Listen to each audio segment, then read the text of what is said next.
عثمان بھائی، وعلیکم السلام۔ آج آپ کو پھر بالآخر لاہور ہائی کورٹ سے بڑا ریلیف مل گیا ہے، عمرے پر جانے کی اجازت مل گئی ہے۔ دیکھیں جی، یہ تو میری دلی خواہش تھی اور میں نے نیت بھی کر رکھی تھی کہ جیسے ہی مجھے ایک موقع ملے گا تو میں مدینہ منورہ اور مکہ مکرمہ جاؤں گا، اللہ تعالیٰ کے حضور پیش ہوں گا، اللہ تعالیٰ کا شکر ادا کروں گا۔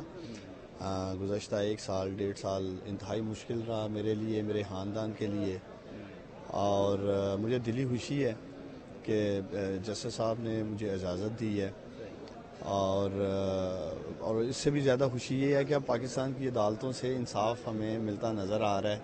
ایک اور عدالتوں سے مجھے بات یاد ہے، کل آپ نے دیکھا اسلام آباد ہائی کورٹ کے 6 ججز نے لیٹر لکھ دیا۔ ہاں، دیکھیں یہ بھی بڑا زبردست ان کا اقدام تھا۔ دیکھیں آپ کہ جب فنڈامنٹل رائٹس سلب کر دیے جائیں اور پھر آپ کے پاس کوئی راستہ نہیں رہ جاتا، کوئی بھی کسی بھی مہذب معاشرے میں انصاف کے حصول کے لیے یہاں آپ پولیس کا دروازہ کھٹکھٹاتے ہیں یا عدالت کا۔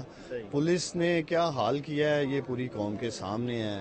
آج تک میرے گھر جو حملہ ہوا، میری والدہ کا گریبان پھاڑا گیا، بالوں سے سٹا گیا۔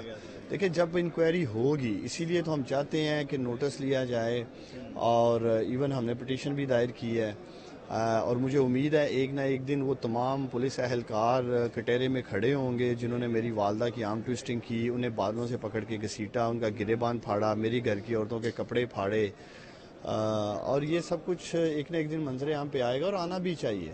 یہ بتائیے گا کہ ابھی جو حالات چل رہے ہیں اس وقت، خواجہ آصف صاحب والا حلقہ کیوں نہیں کھل رہا؟ باقی تو سارے حلقے کھل رہے ہیں، وہ جو حلقہ کھلتا ہے وہاں سے نون لیگ کا امیدوار۔ دیکھیں خواجہ آصف ایک احسان فراموش آدمی ہے۔ یہ ووٹ چور، میں سوال اٹھاتا ہوں کہ آج کل بڑا جنرل باجوہ کے خلاف زہر اگل رہا ہے۔ 5 سال خاموش رہا، تب انہوں نے منہ نہیں کھولا کہ جی جنرل باجوہ نے یا جنرل فیض امید نے مل کر 2018 کا الیکشن مینج کیا، چونکہ یہ خود اس کے بینیفیشری تھے۔ میں آج بھی خواجہ آصف کو چیلنج کرتا ہوں کہ صرف ایک یونین کونسل عدالت گڑھا، ایک یونین کونسل عدالت گڑھا 2018 کے الیکشن کے، اس کے بیگز اس کا فرانسک کرا لیتے ہیں، دودھ کا دودھ پانی کا پانی ہو جائے گا۔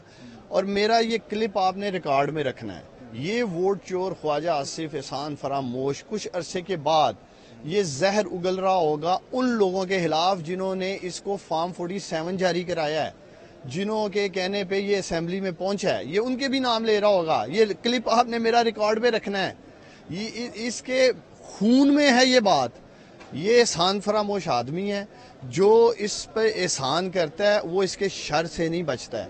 تو یہ ایک نہ ایک دن کلپ دنیا نیوز والے میرا دکھائیں گے کچھ عرصے بعد کہ یہی خواجہ آصف زہر اگل رہا ہوگا 2024 کے الیکشن میں، جی یہ ہو گیا، اور خود یہ اس کا بینیفیشری ہے۔ میری والدہ ریحانہ ڈار 50,000 ووٹوں سے جیتی ہیں، تمام میڈیا ہاؤسز ڈکلیئر کر چکے تھے ان کی وکٹری، لیکن رات گئے، پھر آپ کو پتہ ہی ہے پھر کیا ہوا ہے سر؟ رات گئے جو ہوا ہے پوری قوم کو پتہ ہے۔ ہم ٹریبونل میں آئے ہیں، ٹریبونل میں ہم جا چکے ہیں، ای سی پی کا بھی میں فیصلہ سپریم کورٹ چیلنج کرنے جا رہا ہوں۔ قبر تک اس شخص کا پیچھا کریں گے۔ سیالکوٹ کے عظیم لوگوں نے جو میری والدہ کو 2018 میں مجھے ووٹ دیے، عمران خان کو انہوں نے ووٹ دیے، پی ٹی آئی کو ووٹ دیے، وہ جیتی ہیں۔ تو اس لیے یہ جو ڈاکہ ڈال کے اور بڑا ایک گریسفلی بیٹھ کے یہ کیا بتانا چاہتے ہیں؟ اوقات ان کی یہ ہے کہ بری شکست انہیں ہوئی ہے، سیالکوٹ کے لوگوں نے لتر پلیٹ کی ہے اس کی، اور اب یہ بجائے کہ منہ چھپاتا، اللہ اللہ کرتا بڑھاپے میں، یہ بھائی صاحب ووٹ چور بیٹھ کے بھاشن دیتے ہیں قوم کو، کبھی کوئی بات کر دیتے ہیں پاکستانیوں کے لیے۔ تو میں اس دن کے انتظار میں ہوں ووٹ چور خواجہ آصف، جب تم ان لوگوں کے خلاف زہر اگلو گے جنہوں نے آج تمہیں 47 جاری کروایا ہے۔ جو آپ کو لگ رہا ہے کہ یہ حلقہ کھلے گا، کیونکہ ہم نے دیکھا کہ گجرانوالہ میں نون لیگ کا جو ہارا ہوا بندہ تھا اس نے ای سی پی کو درخواست دی، فوراً حلقہ کھل گیا، تو آپ کو کیوں ٹریبیونل جانا پڑ رہا ہے؟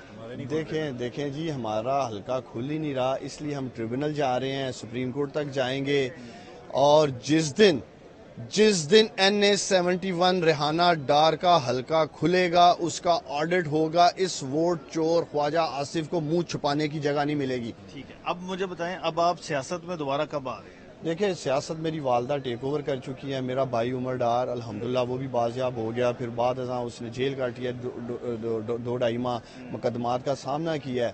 میں نے اپنے تمام تر معاملات اللہ پہ چھوڑ رکھے ہیں۔ فی الحال میرا سیاست کا کوئی ارادہ نہیں ہے، آگے کا میں کچھ کہہ نہیں جب خان سکتا۔ صاحب باہر آئیں گے تب؟ دیکھیں اس ملک میں آپ میں سمجھتا ہوں 1 ماہ سے زیادہ پریڈکٹ ہی نہیں کر سکتے کیا ہونے والا ہے. صحیح ہے. جب عمران خان کی حکومت جانے والی تھی تو ہمیں تو 1 ہفتہ پہلے ہی لگ رہا تھا کہ ہاں صاحب 5 سال پورے کریں گے. آپ کو تو بالکل یہاں نہیں پتا تھا کہ ہاں صاحب بالکل جانے والے بالکل ہیں. نہیں ہے. یہاں پتہ ہی نہیں چلتا بھائی میرے. یہاں 1 ہفتے بعد کیا ہونا ہے اس تو ملک ایسا میں کیا ہوا پتا تھا ہے؟ جو پھر ایک دم سے خان صاحب کا وہ خان صاحب نے پوری قوم کو بتایا سمجھایا اور اس کا نتیجہ آپ نے 8 فروری کو دیکھ لیا. تو اب خان صاحب کب تک باہر آ رہے ہیں آپ کو کیا لگتا ہے؟ دیکھیں یہ ان کے وکلا بتا سکتے ہیں. میں ان کے ٹو بی آنیسٹ کیسز کے ساتھ اس طرح اٹیچ نہیں ہوں لیکن ان کے کوئی وکیل سے اگر پوچھے تو وہ بتا دیں آپ گے. کو کیا لگتا ہے کہ امید ہے کہ جلدی باہر آ جائیں گے؟ دیکھیں قانونی طور پہ اگر دیکھا جائے اور جو ہم سن رہے ہیں وکلا سے تو وہ جلد باہر آ جائیں گے. Thank you very much.